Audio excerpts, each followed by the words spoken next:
नमस्कार दोस्तों, 13 जून 2025 सुबह के करीब 3 बजे 200 से ज्यादा इजरायली फाइटर जेट्स ईरान के एयर स्पेस में एंटर करते हैं।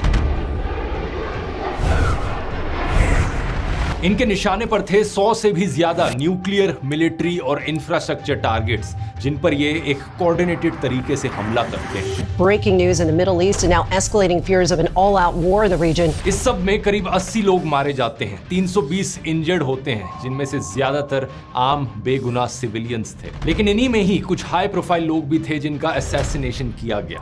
आर्म्ड फोर्सेस के chief of staff Mohammad Bagheri, IRGC के commander in chief Hossein Salami, Iran के न्यूक्लियर प्रोग्राम से जुड़े लोगों को खास तौर पर टारगेट किया गया। न्यूक्लियर साइंटिस्ट मोहम्मद मेहदी तेहरानची और फेरेदुन अब्बासी समेत 6 साइंटिस्ट को भी मार दिया जाता है। इजराइल इस पूरे ऑपरेशन को नाम देता है Operation Rising Lion. The strikes were part of Operation Rising Lion. Operation Rising Lion. Operation Rising Lion. इस पूरे मामले में अजीब चीज ये थी कि ईरान की तरफ से कोई प्रोवोकेशन नहीं किया गया था। हाँ, ये बात सच जरूर है कि इन दोनों देशों के बीच रिश्ते काफी लंबे समय से खराब रहे हैं। पिछले साल इन दोनों देशों के बीच में लड़ाई भी देखने को मिली थी, लेकिन इस स्पेसिफिक केस में ईरान ने कोई हमला नहीं किया था। बस अचानक से इजराइल एक दिन उठकर आया और बम बरसाने शुरू कर दिए। जब इजराइल से पूछा जाता है कि ऐसा क्यों किया, तो इजराइल के प्रधानमंत्री जवाब में कहते हैं सेल्फ डिफेंस के लिए किया। We have risen like lions to defend ourselves. ये कैसा सेल्फ डिफेंस जिसमें पहले खुद जाकर दूसरे पर हमला करो। वो कहते हैं कि उन्हें शक था कि ईरान न्यूक्लियर हथियार बनाने के बड़े करीब था।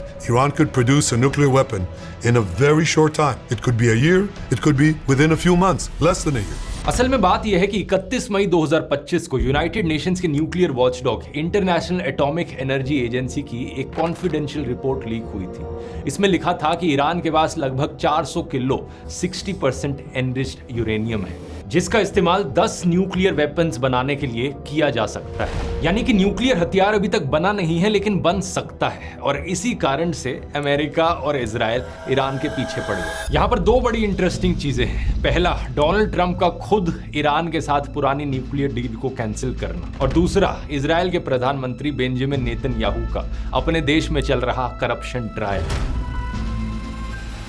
इन दोनों की आगे बात करते हैं, लेकिन पहले समझते हैं इस 12 दिन लंबी चली इस वॉर में एग्जैक्टली क्या हुआ और फिर इसके बाद सीज फायर कैसे देखने को मिला।